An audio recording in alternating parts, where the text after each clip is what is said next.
से तुम्हें सुन सके जहाँ मर्जी तुम जेल में तो हमें wherever it suits. This is for offline. Actually मुझे पता चला कि जब मैं ऑफलाइन की सिर्फ माइक लगाता हूँ तो सीटी की आवाज आती है. So if anything you want to ask specifically, I can answer that. और कल को इंडियन इकोनॉमिक सर्विस का एग्जाम था, तो सिर्फ 10 days was there. प्रीलिम्स का मूड आप सबको पता होता है कैसा होता है कि इकोनॉमिक्स ऑप्शनल तो कोई भी नहीं पढ़ रहा होता उस टाइम. तो 10 दिन में व्हाट आई डिड, मैंने पहले दिन सारे पेपर डाउनलोड करे 5 सालों के. All 6 papers I downloaded, all 6 papers. Out of 10 days 3 दिन मैंने सिर्फ ये देखा कि पूछ क्या रहे हैं पेपर में. And then फिर मैंने क्या करा, मेरा ऑब्जेक्टिव, मेरा टारगेट था ही नहीं कि कोई मुझे बुक खत्म करनी है, उमा कपिला पढ़नी है. नो, सिलेबस था, टॉपिक था, मुझे टॉपिक खत्म करना था कहीं से भी, चाहे कोई गूगल से मिल जाए, चाहे मुझे कॉलेज की रीडिंग से मिल जाए, चाहे सर की नोट से मिल जाए, कहीं से भी. Objective was to finish the topic, not any single book. तो मैंने उसमें सारी अपनी टॉपिक्स सारे लिखे.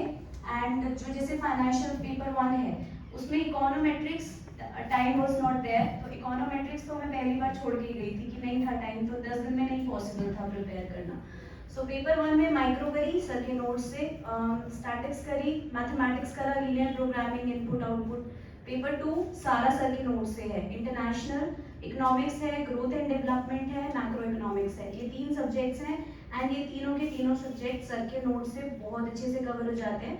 बस एक पोर्शन है जो आपका फाइनेंशियल मार्केट्स का है, उसमें they ask you general question, primary market और सेकेंडरी मार्केट में क्या डिफरेंस है, आईपीओ एफपीओ में क्या डिफरेंस है. आप वो सब गूगल से बहुत इजीली कर सकते हो. अब मैंने उसके भी नोट्स बना दिए. सो आपको सर, आप इंडियन इकोनॉमिक सर्विस के नोट्स प्रोवाइड कर रहे हो ना, तो 5-5 मिनट के टॉपिक्स हैं और इतने बड़े लगते हैं. एक दिन में पूरा एक पेपर हो जाता है जो बचे हुए टॉपिक्स हैं. फिर पेपर 3 देखोगे तो पेपर 3 एक्चुअली सबसे इजी है. पब्लिक फाइनेंस है और एनवायरमेंटल इको है. ये ऐसा पोर्शन है जो हम ऑप्शनल में नहीं पढ़ते, क्योंकि अगर आप ऑप्शनल देखोगे पब्लिक फाइनेंस से 1 या 2 ही क्वेश्चन आते हैं, बहुत ज्यादा नहीं आते, लेकिन 10 क्वेश्चन आएंगे सर्विसेज में. तो पब्लिक फाइनेंस डिटेल में पढ़ना है और बहुत छोटे छोटे, एबिलिटी टू पे अप्रोच पे 10 नंबर का क्वेश्चन, क्या पढ़ना है उसमें, बहुत इजी है. यू कैन रीड इट ना, 5-10 मिनट लगा के रट्टा भी मार लोगे तब भी 10 नंबर का आंसर लिखा होगे. तो एक तो वो है. बाकी एनवायरमेंटल इको है, वो हम कहीं नहीं पढ़ते हैं. तो एनवायरमेंटल इको आपको इग्नू के मटेरियल्स में काफी अच्छे से मिलता है. बाकी सर जो आईईएस की एक्स्ट्रा क्लासेस लेते हैं उसमें सर कवर कराते हैं. मैंने अपनी मास्टर्स इग्नू से करी है, तो मुझे वहाँ के कोर्स का मतलब सब मटेरियल का ज्यादा अच्छे से पता है.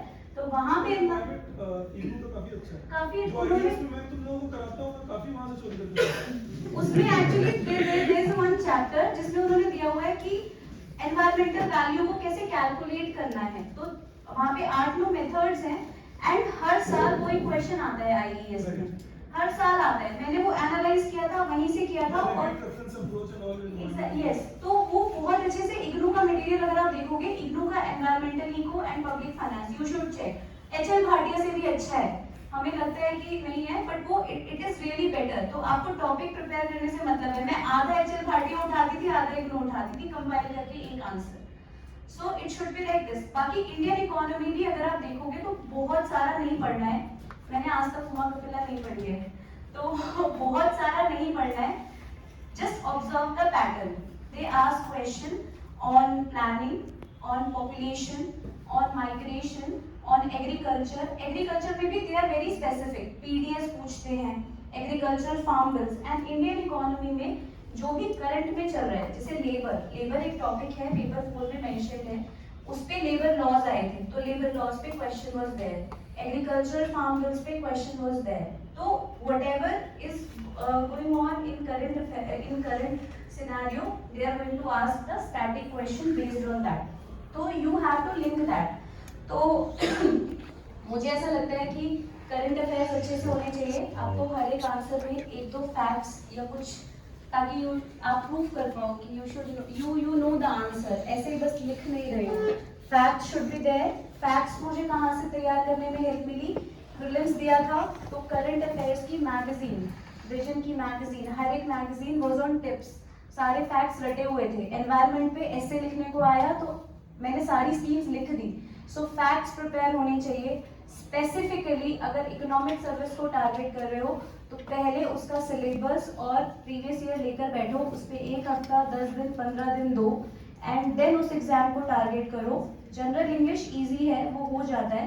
जीएस में दिक्कत नहीं आएगी because you all are preparing for civil service. GS आप इजीली टारगेट कर सकते हो। बहुत ज्यादा स्कोर नहीं करना है। इंग्लिश और जीएस में 50 मार्क्स लाने हैं out of 100। That's all you need to do. और सारे क्वेश्चंस करना भी, अटेम्प्ट करना भी जरूरी नहीं है। जीएस में मैं 3-4 क्वेश्चन तो मुझे नहीं आते थे हिस्ट्री के, मैं ब्लैंक छोड़ के आई थी। 4 क्वेश्चन वाज देयर, 4 क्वेश्चन नहीं आते थे, तो 4 क्वेश्चन नहीं आना आउट ऑफ 20, हमें ऐसा लगता है हम तो सिलेक्ट ही नहीं होंगे। तो sometimes you have to target very carefully, तो that is more important. GS is easy, English is easy. Paper 2 में कोई दिक्कत नहीं आएगी अगर ऑप्शनल के कॉन्सेप्ट्स क्लियर हैं। पेपर 3 इग्नू से होगा। पेपर 1 थोड़ा सा एक्स्ट्रा एफर्ट्स करने पड़ेंगे क्योंकि इकोनोमेट्रिक्स एंड मैथमेटिक्स ऑप्शनल में कवर नहीं होता है, बट सर उसके लिए एक्स्ट्रा क्लासेस प्रोवाइड कराते हैं। लेकिन एक और चीज है कि जो आपका इकोट्रिक्स का पोर्शन है वो किसी को भी नहीं आता होता है। ऐसा नहीं है कि सिर्फ आपको नहीं आता, वो किसी को भी नहीं आता होता है। सब लोग उसमें ऐसे ही डरते हैं जैसे हम डरते हैं, तो उसके लिए भी बहुत ज्यादा वरी होने की जरूरत नहीं है। बेसिक कवर करके जाओ, थोड़ा सा लिखा होगे बहुत है। बाकी पर्सनालिटी टेस्ट, इंटरव्यू, जो चीजें हैं वो बाद की बातें हैं, उसके लिए sir was there for guiding, for taking mock sessions and everything. So that's the overall thing. If you want to ask specifically any subject, anything, those who are preparing for the exam, targeting the exam, then you can ask me that question. Somebody is asking you, Tushar is asking you about your schedule, Shweta. There was no schedule. Let me tell you that as well. 4 अक्टूबर को prelims था, 16 अक्टूबर को IES का exam था। 10 दिन थे जिसमें से 3 दिन मैंने एग्जाम को समझने में लगाए थे। तो 7 डेज में सर के नोट्स के पन्ने पलटे और उसके अलावा थोड़ा सा गूगल किया और मैंने कोई आंसर राइटिंग नहीं करी। सो वो भी एक चीज़ है कि अगर आपके पास नॉलेज है ना तो आप आंसर लिख सकते हो। नॉलेज से ही आंसर बनता है। जो सिविल सर्विस है वो एक डिफरेंट चीज़ है। वहाँ पे जो जीएस के पेपर्स हैं उसमें आपको सब कुछ नॉलेज नहीं होती है, लेकिन in Indian economic service you can have the knowledge, और अगर नॉलेज है तो आंसर लिख सकते हो। इसको जनरलाइज मत करना कि सिविल सर्विस में भी आंसर राइटिंग की जरूरत नहीं है। वहाँ है, बिकॉज वहाँ पे अनप्रिडिक्टेबल क्वेश्चंस आएंगे, लेकिन इंडियन इकोनॉमिक सर्विस की अगर आप क्वेश्चन देखोगे तो अगर आपके पास नॉलेज है तो आप वहाँ पे बहुत इजीली आंसर कर सकते हो। सो स्केड्यूल तो ऐसा कुछ नहीं है। बाकी ये जो मैंने आपको 10 दिन का बताया, ये मेरा लास्ट अटेम्प्ट था, उसमें क्वालिफाइड, बट इंटरव्यू भी 2 साल के वर्क के बाद था। हाँ, 2 साल I prepared for civil service. नहीं, 2 साल 2020 में, मैं बता 2018 में आई टुक कोचिंग, फिर 2020 के अक्टूबर में आई appeared for Indian economic service. 10 दिन का टाइम फ्रेम था, आई क्लियर्ड देयर। फिर उसके बाद से कॉन्फिडेंस आ गया, और फिर उसके बाद जब दोबारा एग्जाम हुआ जुलाई में, तब भी I read for 20 days. I think sir आपसे मेरी बात हुई थी 20-25 आई थिंक, हाँ 25 जून को नोटिफिकेशन आई थी कि 16 जुलाई को एग्जाम होगा, पोस्टपोन नहीं होगा। तो तब आई स्टार्टेड प्रिपेयरिंग एंड 16 जुलाई को आई appeared, but thankfully I was able to clear again. So that was my journey. लेकिन आप लोग प्लीज 20 दिन पढ़ के मत जाना, बिकॉज लिटरली वो 2 साल की मेहनत थी जो मैंने बार बार ऑप्शनल किया। एंड फिर उसके बाद I started teaching and because very shattered, आप इंटरव्यू के बाद बोल रहे हो कि योर कैंडिडेचर इज कैंसल्ड। सो फिर दोबारा रिजल्ट आया, आई क्वालिफाइड अगेन, एंड अभी 2 दिन पहले I got result and secured AIR 10. So if anyone wants to ask anything, you can ask me. Yes. First of all, congratulations. Thank you. Ma'am, when you are planning to take IES exams in future, so are there particular subjects that we should target while our MA economics? Like, are there particular subjects that we should choose? See, the subjects I told you, environmental eco is there, public eco is there. जो बाकी subjects हैं sir बहुत अच्छे से cover करा देते हैं. For that you do not need to go in some MAE को.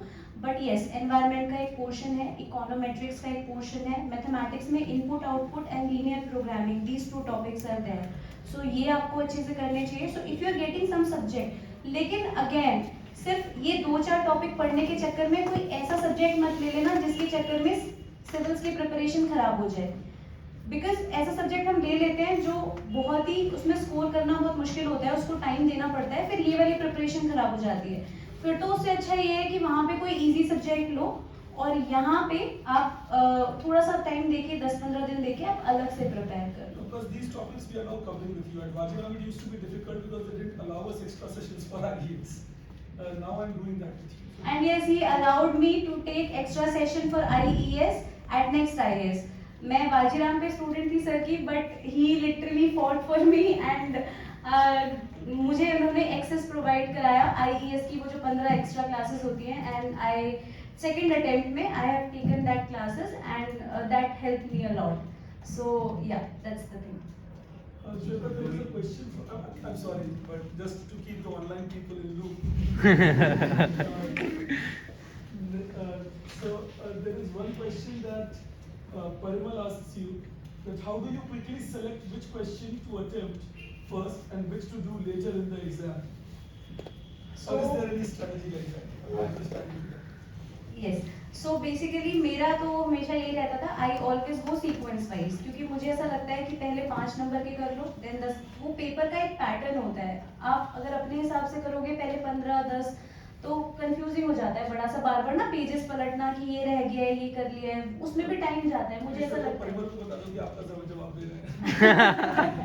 So Parimal, this is your answer.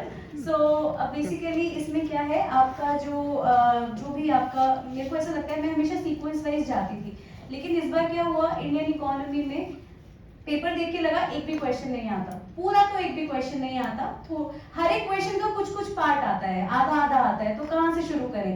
लेकिन जब एक बार लिखना शुरू करा तो फिर तो ऐसा हो गया कि छोड़े कौन सा, आता है तो सारे ही हैं. तो कभी कभी हम पेपर देख के हमें लगता है कि हमें चीजें नहीं आती, लेकिन वंस यू, आपको ना बहुत विल पावर लगती है पेपर में. अगर आप अपने आप को समझा पाओगे ना, एक बार अपने आप को इतना स्ट्रॉन्ग कर पाओगे, कोई नहीं आता तो लिखना तो है, कोई नहीं आता तो देख लेंगे, बट लिखना तो है. जब इसके साथ वापस लिखना शुरू करोगे ना तो सच में लिख पाओगे. मैं लिटरली इस बार का जो पेपर 4 था इंडियन इकोनॉमी, आप खुद देखना, घर जाके पेपर निकाल के देखना, हर एक क्वेश्चन में 2 क्वेश्चन पूछे हुए थे, हर एक क्वेश्चन में 2, किसी का एक पार्ट आता था, किसी का एक. सो आई वाज कंफ्यूज कौन सा छोड़ूं, और चॉइसेस आर देयर, बट कौन सा छोड़ूं, कौन सा अटेम्प्ट करूं. लेकिन जब लिखना शुरू करा तो फिर चीजें आती चली गई, आपके थॉट्स ना, आपके माइंड अपने आप कंसोलिडेट होते चले जाते हैं. बस हम एक बार पेपर देखते हैं तो हमें उस टाइम समझ नहीं आता, हम घबरा जाते हैं, लेकिन जब एक बार सॉल्व करना शुरू करते हैं तो चीजें आ जाती है अपने आप. सो मेरा सजेशन यही रहेगा, सीक्वेंस वाइज जाओ. अगर किसी क्वेश्चन में बिल्कुल ही नहीं आता तो उसको सर्कल लगा के then move to the next question. So there is no specific strategy कि पहले 15 मार्कर्स अटेम्प्ट करने चाहिए या 10 मार्कर्स. मेरी स्ट्रैटेजी यही रहती थी, मैं हमेशा फर्स्ट क्वेश्चन से शुरू करती थी. अगर मुझे कोई क्वेश्चन नहीं आता था उस पे सर्कल लगा के then move to the next question. So sequence wise you should go as per my suggestion. And one more question that is asked by Tanvi is that how do you manage civil services and IES both together? So Tanvi, actually civil services helped me in cracking Indian economic service in 2 ways. पहली चीज, civil services जब दिया 4 अक्टूबर को prelims दिया तो current affairs की tension नहीं थी, करंट अफेयर्स पूरे तरीके से प्रिपेयर थे. इंडियन इकोनॉमिक सर्विस कहने का है कि करंट अफेयर्स नहीं चाहिए, बट जब आप इंग्लिश में एस्से लिखते हो, एस्से अगर आप ऑब्जर्व करोगे ना, मेरे पास इससे लिस्ट बनी हुई है कि इंग्लिश में यही एस्से आते हैं, एनवायरनमेंट पे आता है, मीडिया पे आता है, एक सोशल सेक्टर पे आता है, बी इट विमेन और एनीथिंग, एक विमेन पे पक्का आता है, एक एनवायरनमेंट पे आता है. तो अगर आपको ये 5 टॉपिक्स प्रिपेयर्ड है ना तो एक पे तो ऐसे पक्का मिलेगा आपको. 5 ऑप्शन आते हैं, एक ऐसे लिखना होता है, इन 5 में से एक टॉपिक पक्का मिलेगा. बस ये 5 टॉपिक प्रिपेयर करके चले जाना है ऐसे के. तो जो करंट अफेयर्स मुझे स्टैटिक्स वहां लिखने थे वो सिविल सर्विसेज की वजह से हेल्प मिली. दूसरी चीज, इकोनॉमिक्स ऑप्शनल. जब मैं 2018 से सर के साथ क्लासेस ले रही थी, मैंने क्लासेस के साथ ही अपना ऑप्शनल खत्म किया था. ऐसा नहीं था कि पहले क्लासेस ले लूं बाद में कर लूंगी, नहीं. मैं ऑप्शनल जब से ही पढ़ रही हूँ, 2-3 बार 3-4 बार पढ़ चुकी थी उसको। तो ऑप्शनल पढ़ने के बाद आपका 60% तो IES का सिलेबस हो जाएगा। जो 20 to 30% एक्स्ट्रा है वो आपको गूगल से करना है, इग्नू के मटेरियल से करना है, या थोड़ी सी गुजराती से करना है। तो ये थोड़ी सी एक्स्ट्रा चीजें हैं, इसमें आपको 20 दिन मिलते हैं। 20 दिन मिलते हैं। सिविल्स, अगर सिविल्स नेक्स्ट 5 जून को है ना परीक्षा, और 25 जून को आपका IES का एग्जाम है, 2022 का बता रही हूँ, तो 20 दिन है। तो जो एक्स्ट्रा पोर्शन है ना econometrics, mathematics, that you can do in those 20 days. और बाकी जो अपना ऑप्शनल का है वो आपको प्रिपेयर करके रखना चाहिए पहले से। So that's how I managed for civil service and for Indian economic service. And maths and stats book is another person asking you, that is maths and stats की बुक सर ने मुझे recommend करी थी। जो micro के numericals आते हैं वो आपके आते हैं स्नाइडर एंड निकोलसन के बॉक्सेस में से। अगर आप स्नाइडर एंड निकोलसन के बुक्स देखोगे तो उसमें ब्लू कलर के बॉक्सेस बने हुए हैं, तो उसमें आपके क्वेश्चंस हैं, न्यूमेरिकल्स क्वेश्चंस हैं, एग्जांपल्स की form. again, just to tell you, I have already created those things. There is a 20 page L2 L3 के साथ वो शेयर भी हो गया L3 वालों के साथ, L4 के साथ अभी शेयर होगा जब मैं IES की क्लासेस शुरू करूंगा आपके साथ। We have already taken those questions from Snyder, done the solutions, examples plus the track questions. So this is the feedback I got from Shweta, Isha, Abhinav, all of them. That is very helpful. So I've already done those questions, answers solved, and that will be uploaded already for you. Exactly वो वहां से question उठा के directly exam में value भी नहीं change करते। इतना न्यूमेरिकल जो वहाँ पे गिवन है ना वो एग्जैक्टली उठा के पूछ लेते हैं आपसे। सो वो boxes you should not miss. बाकी उसमें से कौन कौन से चैप्टर पढ़ने हैं वो सर आपको बता देंगे। और जो स्टैटिस्टिक्स वाला पोर्शन है उसमें अलग से कुछ नहीं है, वो आपका इकोनोमेट्रिक्स के साथ ही हो जाता है। तो इकोनोमेट्रिक्स में लेकिन गुजराती इज नॉट इनफ, तो गुजराती से बेसिक तो क्लियर हो जाएगा, लेकिन आपको थोड़ी सी एडवांस लेवल पढ़ना पड़ेगा क्योंकि इकोनोमेट्रिक्स थोड़ी सी एडवांस लेवल की आती है, लेकिन अगेन वो सबके लिए मुश्किल होती है। और पेपर 1 को कंप्लीट करना ही टारगेट अपने आप में एक चैलेंज है। पेपर 1 कंप्लीट ही नहीं होता। फर्स्ट अटेम्प्ट में मेरा 40 मार्क्स का पेपर छूट गया था। मैंने सर को वहीं से पेपर 1 होने के बाद आई कॉल्ड हिम कि सर मेरा पेपर छूट गया, मुझे पेपर 2 देना ही नहीं है क्योंकि होगा ही नहीं क्लियर। सर ने बोला कोई नहीं दे दो, लेंथी होता है पेपर। तो फिर still I manage to qualify. तो वो सबके लिए मुश्किल है। बहुत सारे ना मिथ क्लियर हो जाते हैं कि आप लोगों पेपर छूट गया तो हम कर ही नहीं सकते, या हमने तो पूरे अटेम्प्ट नहीं किए तो हम नहीं कर सकते। That's okay to leave few questions. मतलब 40-45 मार्क्स का पेपर आप छोड़ के आ रहे हो, that is out of 200 1/4, still you are managing to clear. So ऐसा भी नहीं है आपको सब कुछ ही अटेम्प्ट करना है। This time I manage to complete my paper. फिर भी मेरा 5 नंबर का तो आता ही नहीं था, तो वो कहाँ से करती, पर टाइम इशू नहीं था। लेकिन पेपर छूट जाना डजंट मीन कि आपका पेपर क्वालिफाई नहीं होगा। So that's that happens in economics optional CSE and optional CSE also. And there is a student called Raghav. He attempted 220 marks, scored 154 in CSE. So don't get bothered by what you don't know. Rather get more bothered of what you know. अभी हम लोग वही बात कर रहे थे बैठकर भी, जो आता है उसके ऊपर फोकस ज्यादा कर लो।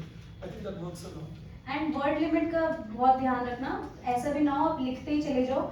कभी कभी क्या होता है वो आंसर शीट में आपको 5 पेजेस दे देते हैं, लेकिन इसका मतलब ये नहीं है आपको पूरे 5 पेजेस भरने हैं। आपको 3 पेजेस का आंसर आता है, just write it and move to the next question. And one more important tip which I want to share with you. Paper में क्या हुआ था, जब पहली 10 दिन में तो प्रिपरेशन नहीं थी, कोई आंसर लिखने का टाइम नहीं मिला था, तो मैं बस पेपर देने चली गई थी। तो जब पहला पेपर लिखा तो टाइम कम पड़ा, तो 40 मार्क्स का छूट गया। तो मुझे लगा नहीं, टाइम का तो कुछ करना पड़ेगा। फिर सेकंड पेपर से व्हाट आई डिड, मैंने हर एक क्वेश्चन के लिए 7 मिनट्स रखे थे कि मैं ऐसे वॉच लेके बैठी हुई थी सामने कि 7 मिनट्स हैं, 7 मिनट्स में आई हैव टू राइट। जितना लिख लूंगी दैट्स ओके। 7 मिनट कंप्लीट होते ही I will close that question and move to the next question. इससे क्या हुआ, 7 मिनट्स एक क्वेश्चन को दे रही हूँ, तो 2-3 घंटे का पेपर था, दैट इज 180 मिनट्स। मैं 150 मिनट्स में पूरा पेपर सारे क्वेश्चन अटेम्प्ट हो गए थे। फिर जिसका जो जो छूटा हुआ था, I went back to those questions and then मैंने उन्हें कंप्लीट किया। तो इससे आप अपना पूरा पेपर अटेम्प्ट कर पाते हो। अगर एक ही क्वेश्चन में 15-15 मिनट दे दोगे, हम लिख रहे होते हैं ना, हमें नहीं पता चलता कि 15 मिनट हो गए, 10 मिनट हो गए। लेकिन अगर आप इतना सा भी थोड़ा सा केयरफुल रहोगे ना, थोड़ा सा माइंडफुल रहना है पेपर लिखते टाइम, ऐसे ना एकदम अपने कॉन्शियसनेस नहीं खोनी है कि पेपर करने में, थोड़ा सा माइंडफुल रहना है, टाइम का ध्यान रखना है, विल पावर स्ट्रॉन्ग रखनी है कि नहीं आता पेपर तब भी कुछ तो लिखेंगे, यहाँ से खाली तो जाएंगे नहीं। पेपर लिखने से पहले हार नहीं माननी कि नहीं वी आर डन, हमें नहीं आता, लिख के आओ, शायद क्लियर हो जाए। नहीं लिखोगे तो पक्का नहीं होगा, बट लिखोगे तो शायद चांसेस है 1% भी क्लियर कर जाओ। तो will power should be very strong in your exam hall. और 3 दिन का काफी हेक्टिक प्रोसेस है, क्योंकि एक दिन में 2 पेपर लिखने, फिर घर जाना, ट्रैवलिंग का टाइम, एंड फिर अगले दिन फिर पेपर रिवाइज भी करना। तो अपने आप को उस चीज के लिए भी मेंटली प्रिपेयर रखना। तीसरा दिन आते आते बहुत थक जाते हैं, तो अपने आप को उस चीज के लिए भी प्रिपेयर रखना कि 3 दिन you are going to write 6 paper without prelims. CSE में क्या होता है, हम प्रीलिम्स देते हैं, प्रीलिम्स क्वालिफाई नहीं होता तो मेंस का एक्सपीरियंस ही नहीं होता। इसमें सीधा मेंस लिखने जा रहे हो, कई लोगों की तबीयत खराब हो जाती है, कई लोग सर में दर्द हो जाता है, तो इस प्लीज मेक श्योर कि तबीयत खराब होने की वजह से आपका अटेम्प्ट ना खराब हो। So that's all. If anyone wants to ask anything else. Ma'am, excuse me. Yes. Tell us about your interview. Interview was about interview was for 30 minutes. तो भोसले सर का बोर्ड था मेरा, तो they asked about I have my YouTube channel. So they asked about my YouTube channel कि कितना revenue है, कितने आपके सब्सक्राइबर्स हैं, मोनेटाइजेशन है या नहीं, एक फूड ब्लॉगर है उनको 30 करोड़ की इनकम हुई है, आपको इतनी होगी तो आप क्या करोगे। तो ऐसे क्वेश्चंस थे। बाकी entire interview was based on subsidy, कि आप सब्सिडी को सपोर्ट करते हो नहीं करते, आपको लगता है क्रॉस सब्सिडी देनी चाहिए नहीं देनी चाहिए। Then I did one project on export and import growth of India, so that one lady member took that topic and she asked a lot questions on कि WTO डेवलपिंग कंट्रीज के लिए helpful है या नहीं, recent meeting कहाँ पे हुई है, इंडिया के किन किन कंट्रीज के साथ फ्री ट्रेड एग्रीमेंट्स हैं, आसियान के साथ इंडिया की क्या इक्वेशन है, is it really helpful for India और नॉट। देन दे आस्क कि आप पढ़ाते हो, कहाँ पढ़ाते हो, आपकी क्या प्रोफाइल है, आप किस पोजीशन पे पढ़ाते हो। आई वॉज इग्नोरिंग टू से, मैं इग्नोर कर रही थी कि नहीं बोले सिविल सर्विसेज ना बोलो, बट वो स्पेसिफिकली कि किस एग्जाम को पढ़ाते हो। तो फिर आई टोल्ड देम कि मैं सीएससी को ही पढ़ाती हूँ। फिर उन्होंने बोला कि ओके फिर क्या पढ़ाते हो, क्या सब्जेक्ट पढ़ाते हो, आपकी क्या स्पेशलिटी है। तो all these questions were there in my interview. 30-35 minutes का इंटरव्यू था। तो बाकी लास्ट ईयर कुछ स्टैटिक क्वेश्चंस भी थे, हेक्सोगोनल थ्योरी पे क्वेश्चन था, ऑर्डिनल यूटिलिटी थ्योरी पे क्वेश्चन था। इस साल ज़्यादा नहीं थे, उन्होंने पूछा बस कितने तरीके की मार्केट्स होती है, कौन सा बेस्ट मार्केट है, किसमें कम डिस्टॉर्शन होता है, और रेंट किसे कहते हैं। स्टैटिक बस यही था, बाकी all were from subsidy only. Anything else?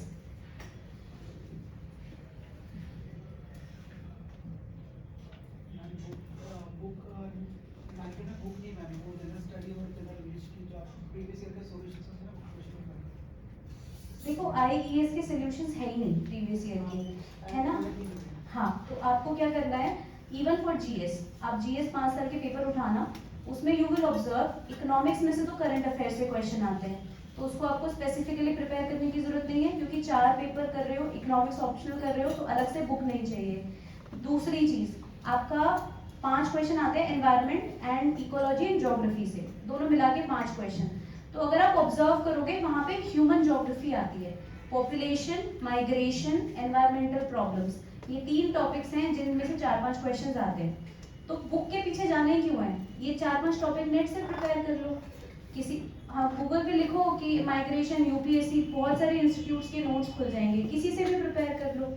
आपको तो एक क्वेश्चन अटेंड करना है, बस 1 पेज का, 5 नंबर का क्वेश्चन है सर, 1 पेज का आंसर लिखना है, थोड़े से फैक्ट्स लिखने हैं, थोड़े से सोल्यूशन, थोड़े से प्रॉब्लम, तो गूगल से करो, बुक पे जाना ही नहीं है। हिस्ट्री अगर आप सिविल सर्विस के लिए प्रिपेयर कर रहे हो तो ये अच्छे से करना। हिस्ट्री में 5 क्वेश्चन आते हैं और 5 हिस्ट्री की किताबें पढ़नी है, वर्ल्ड हिस्ट्री है, एंशियंट है, मिडीवल है, मॉडर्न है, आर्ट एंड कल्चर है। 5 बुक 5 क्वेश्चन, तो ये बहुत बड़ा है। तो अगर आप सिविल सर्विस के लिए कर रहे हो तभी, वरना सोच लेना कि नहीं कोई बात नहीं, हम 1-2 क्वेश्चन जो आता होगा वो अटेम्प्ट कर लेंगे, मॉडर्न कर लेंगे। जैसे मॉडर्न में से they ask specific events, quit India movement या आपका सिविल डिसोबीडियंस मूवमेंट, तो ऐसे स्पेसिफिक इंपॉर्टेंट मूवमेंट्स या पर्सनालिटीज पूछते हैं, तो ये प्रिपेयर करो। आर्ट एंड कल्चर में कुछ स्पेसिफिक शोज या जो भी आपका ट्रेडिशन, टेम्पल्स, ये पूछा जाता है, तो फिर प्रीवियस ईयर एनालाइज करके बस वो टॉपिक प्रिपेयर कर लो। If you are not preparing for CSC, और अगर सीएससी टारगेट है तब तो हिस्ट्री अच्छे से करनी है, फिर तो कोई डाउट है ही नहीं, फिर तो वो क्वेश्चन भी हो जाएंगे। और 5 आपके बचते हैं, और कौन से सब्जेक्ट? पॉलिटी, पॉलिटी भी लक्ष्मीकांत से, बट जो आईईएस की पॉलिटी आती है ना, वो इंडियन कॉन्स्टिट्यूशन एट वर्क की एनसीईआरटी से आती है, वो जो ऑरेंज कवर की बुक है। जैसे एक क्वेश्चन था कि why Indian constitution is known as living document, तो उसमें पूरा एक चैप्टर है। ऐसे ही अगर आप ऑब्जर्व करोगे, क्योंकि वहां पे आपको सब्जेक्टिव लिखना है ना, तो लक्ष्मीकांत उतनी हेल्पफुल नहीं है, लेकिन आपकी वो इंडियन कॉन्स्टिट्यूशन एंड पॉलिटी बहुत हेल्पफुल है, तो वो रेफर जरूर करना for those 5 questions in your IES exam. But for CSC again I am saying read Laxmikanth, और उसके ऊपर कुछ और चीजें, ठीक है। And Dikshita asks you that how did you manage to study economic services? Economic survey, I'm so sorry. Economic survey. Economic survey, How important is that? That is again which I am adding. economic survey is very much important for civil service examination, but it is less important for Indian economic service because मैंने तो पूरा सर्वे पढ़ा था, पूरे word to word, line to line, वो दिखता 1000 page का है।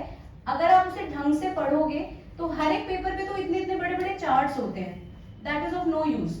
तो वो एक पेज में कितनी लाइंस लिखी होती हैं, प्लस उसका फॉन्ट इतना बड़ा है, तो अगर आप उसे इफेक्टिवली पढ़ने बैठोगे तो 10 से 15 दिन में आप उसको बहुत इजीली पढ़ लोगे। हमें ऐसा लगता है 1000 पेज कौन पढ़ेगा, but actually it's very easy, और it's very helpful not just for economics but for other subjects as well, क्योंकि वहां पे आपको एनवायरनमेंट भी मिलता है। वहां पे आपको क्या मिलता है, सारी गवर्नमेंट की पॉलिसीज एक जगह पे। जैसे अगर आप एग्रीकल्चर पढ़ रहे हो तो पहले they will tell you agriculture की क्या क्या प्रॉब्लम्स हैं, then they will tell you agriculture के क्या क्या सोल्यूशन होने चाहिए, and then they will tell you कि क्या क्या स्कीम्स गवर्नमेंट कर रही है, and in the end they will also tell you कि इस स्कीम्स के बाद क्या वे फॉरवर्ड होना चाहिए। तो आप खुद सोचो, if you want to write an answer on agriculture, क्या आपको इससे अच्छा मटेरियल कहीं मिल सकता है? कहीं नहीं मिलेगा। सो मेरे को ऐसा लगता है कि कुछ चैप्टर्स जो सच में बहुत इंपॉर्टेंट है वो सर्वे के कभी मिस नहीं होने चाहिए, वर्ड टू वर्ड पढ़ना चाहिए। अगर हम समरी देखते हैं, जो हम मार्केट में जाके हमें लगता है कि समरी, वो एक्चुअली कुछ नहीं करते, वो बस उसका फॉन्ट छोटा करके line to line copy paste करते हैं। ट्रस्ट मी, मैंने समरी पढ़ के देखी है और मैंने ओरिजिनल भी पढ़ा है, वो बस उसका फॉन्ट छोटा करके चार्ट हटा के वो बस लिख देते हैं। सो मैं हमेशा यही सजेस्ट करूंगी, read the original survey. Civil services में बहुत हेल्प करेगा, क्योंकि कम से कम 2-3 क्वेश्चन स्ट्रेट फॉरवर्डली वहीं से आते हैं। और सिर्फ आपको इकोनॉमिक्स में हेल्प नहीं करेगा, पॉलिटी में भी करेगा, गवर्नेंस में भी करेगा, एंड आपके एनवायरनमेंट में भी हेल्प करेगा। आप जिस पेपर में फिट कर सको वहां पे हेल्प करेगा। सो इकोनॉमिक सर्वे बहुत इंपॉर्टेंट है, वो तो मिस करना ही नहीं चाहिए। बाकी अगर आपके पास टाइम कम है तो सर्विसेज के, इकोनॉमिक सर्विस के लिए थोड़ा सा उसे लाइट कर सकते हो, बाकी चीजों से हो जाएगा सर्विस, क्योंकि जो इकोनॉमिक सर्विस के जो क्वेश्चंस हैं वो रिलेटिवली सिविल सर्विसेज से इजी हैं, तो वहां उतनी दिक्कत नहीं होती। लेकिन बाकी जगह अगर सोच रहे हो तो फिर सर्वे मत इग्नोर करना, सिविल सर्विसेज के लिए बहुत इंपॉर्टेंट है।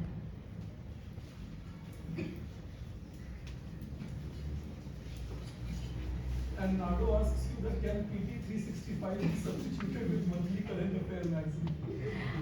I followed 365 only, so मैंने तो 365 ही किया था, बिकॉज वो मंथली में बहुत ज़्यादा मटेरियल होता है। लेकिन अगर आप मंथली करते हो तो आपका मेंस और प्रीलिम्स दोनों हो जाता है। लेकिन एक चीज़ का ध्यान रखना, अगर आप मंथली मैगजीन फॉलो कर रहे हो तो बिफोर प्रीलिम्स एग्जाम, प्रीलिम्स से जस्ट 1 महीने पहले पूरी मैगजीन को मत रिवाइज करना, just the portion which is important for your prelims examination, क्योंकि जो मंथली है वो प्रीलिम्स और मेंस दोनों के लिए है, और जो आपकी 365 है that is specifically for your prelims exam. So अगर आप आईईएस के लिए प्रिपेयर कर रहे हो तो 365 इकोनॉमिक्स की एंड एनवायरनमेंट की, ये दोनों जरूर पढ़ लेना, क्योंकि एनवायरनमेंट और इकोनॉमिक्स, एनवायरनमेंट इको में हेल्प करेगा एनवायरनमेंट, और इकोनॉमिक्स की तो आपको बाकी तीनों चारों पेपर में हेल्प करेगी ही करेगी। So these two magazines are important for your Indian economic service, environment and economics. hope Nadu is happy. Growth and development तो सर ने सारा कराया है। उसमें कुछ मॉडल्स हैं जो ऑप्शनल में नहीं आते, जैसे रॉडन का मॉडल है, बिग पुश थ्योरी है। तो ये जो आपका कलेकी एंड कैल्डर का एक ग्रोथ मॉडल अलग से है। हम जो पढ़ते हैं माइक्रो में दैट इज डिस्ट्रीब्यूशन थ्योरी, लेकिन ग्रोथ एंड डेवलपमेंट में उनका एक मॉडल अलग से है। तो उन सब के लिए you can refer Jhingan. You'll get the notes now. अच्छा, okay, All notes. Every people have those notes. ठीक है। तो सर ने आपको नोट्स दे दिए हैं जो मतलब मैंने तो झिंगन रेफर करी थी क्योंकि वो सिलेबस में लिखा हुआ था, वहाँ से क्वेश्चन भी आते थे और वो ऑप्शनल में नहीं कवर होता था। तो वो आप झिंगन से कर सकते हो, लेकिन अब सर कह रहे हैं कि आप लोगों को नोट्स मिल जाएंगे, तो ग्रोथ एंड डेवलपमेंट वहाँ से हो जाएगा। बाकी हैरेट एंड डॉमर एंड जो सोलो मॉडल था वो मुझे अब पढ़ाने के बाद समझ आया। तो एक्चुअली इट हैपेंस, हमें लगता है कि हमें चीज़ें समझ आ रही हैं, लेकिन जब सच में आप किसी को पढ़ाना होता है ना, तब रियली समझ आता है कि कहाँ दिक्कत है। Because when you are teaching तो हर एक क्वेश्चन पे क्यों आता है, क्यों अपवर्ड स्लोपिंग, क्यों डाउनवर्ड स्लोपिंग। अभी हम क्लास में बैठ के अज्यूम कर लेते हैं कि okay this is downward, okay this is upward, but when you are teaching तो कोशिश करा करो अपने आप को पढ़ाने की। तो मैं तो अपने आप को पढ़ाती थी कि ओके आंख बंद करके अच्छा ऐसे है, ठीक है मुझे समझ आ गया तो फिर सबको समझ आ गया। तो that you can also do, अपने आप को पढ़ा सकते हो, मे बी हेल्प मिल जाए for better clarity of concept. Just don't ever assume anything कि हमें ये पता है। हर एक चीज का ट्राई टू फाइंड रीजन कि ऐसा है तो क्यों है, and don't hesitate in asking कि व्हाई। इवन इन क्लास अभी मेरे को कई बार लगता है कि मुझे वापस भेजो 2 साल पहले, आई विल आस्क कि क्यों।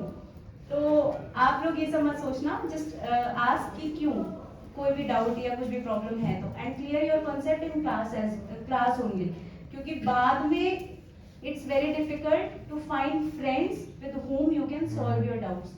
ये एक ऐसा एग्जाम है जिसके आंसर्स किसी को भी नहीं पता, आपके फ्रेंड्स को भी नहीं पता होते। अभी सर आपसे रेगुलरली कनेक्टेड हैं, एंड बाद में क्लास के बाद बहुत मुश्किल हो जाता है चैट्स पे डाउट सॉल्व करना। सर तो बहुत अच्छे हैं, बाद में मिलने के लिए भी अवेलेबल रहते हैं, लेकिन बाकी क्लासेस में भी कि बहुत मुश्किल हो जाता है। तो try to solve your doubts here only, और डोंट अज्यूम एनीथिंग कि आता है बाद में देख लेंगे। और अभी पढ़ लोगे साथ साथ तो अभी डाउट्स क्लियर हो जाएंगे, बाद के लिए रखोगे तो यहाँ पढ़ा हुआ तो भूल ही जाओगे और बाद में और भी चीज़ें मुश्किल हो जाएंगी। सो these are the things which you can keep in your mind, and all the best everyone for your upcoming exam. And ठीक है सर, और तो किसी They're asking you about the newspaper schedule. Newspaper Indian economic service के लिए तो I referred Mint and Financial Express. Financial Express and Mint पढ़ती थी, बहुत अच्छे न्यूज़पेपर हैं। अब तो ऐसी आदत पड़ गई है, अभी मैं वही कंटिन्यू करती हूँ। बहुत अच्छे हैं, बहुत सारे एनालिटिकल पर्सपेक्टिव मिलता है, लेकिन अगर सिविल सर्विस के लिए कर रहे हो तो उस पर मत जंप कर जाना, that is only for economics, क्योंकि आपको सीएससी में बाकी चीज़ों का पर्सपेक्टिव भी चाहिए। तो उसके लिए you can refer Indian express. मैं इंडियन एक्सप्रेस रेफर करती थी, बहुत लोग हिंदू भी करते हैं, I am not against Hindu, but मुझे इंडियन एक्सप्रेस ज़्यादा अच्छा लगता था क्योंकि उस पर जो वो एक्सप्लेन्ड वाला पेज आता है ना, दैट इज़ वेरी नाइस। और ट्रस्ट मी, ऐसा कुछ नहीं है कि आप इंडियन एक्सप्रेस पढ़ोगे तो मिस हो जाएगा। वो जो संडे को हिंदू में इतना बड़ा साइंस एंड एवरीथिंग आता है ना, वो इंडियन एक्सप्रेस ऑलरेडी वीकडेज में कवर कर लेता है। तो मेरी प्रेफरेंस इंडियन एक्सप्रेस रहती थी, छोटा न्यूज़पेपर है, इजी लैंग्वेज में है, बाकी you can refer anything, but Indian economic service के लिए I referred Mint and Financial Express. And just one last, I think, from Prince. He says, how did you tackle disturbances during UPSC CSE? COVID was one of the biggest hurdle because 2020 तो पूरा ऐसे ही गया, तो 6 महीने तो किसी की I think किसी की पढ़ाई नहीं हुई है कोविड के टाइम पे। जब पता चल गया डेट आ गई पेपर की, उसके बाद पढ़ना शुरू करा। सो मैं डिस्टर्बेंस टैकल करने के लिए मैं लाइब्रेरी भाग जाती थी। मतलब मैंने अपने घर के पास लाइब्रेरी की हुई थी ज्वाइन, और मैंने सबको बोला हुआ था कि मुझे घर की प्रॉब्लम से थोड़ा दूर ही रखो। बाकी trust me, each and every person has ups and downs in their life. हर एक की लाइफ में है, मेरी लाइफ में भी था। मतलब जो पूरा पिछला 6 महीने का टाइम पीरियड था ना, sir was with me, he knows की literally I called him and cried over call कि सर सुप्रीम कोर्ट ने भी मना कर दिया कि नहीं आपका नहीं हो सकता।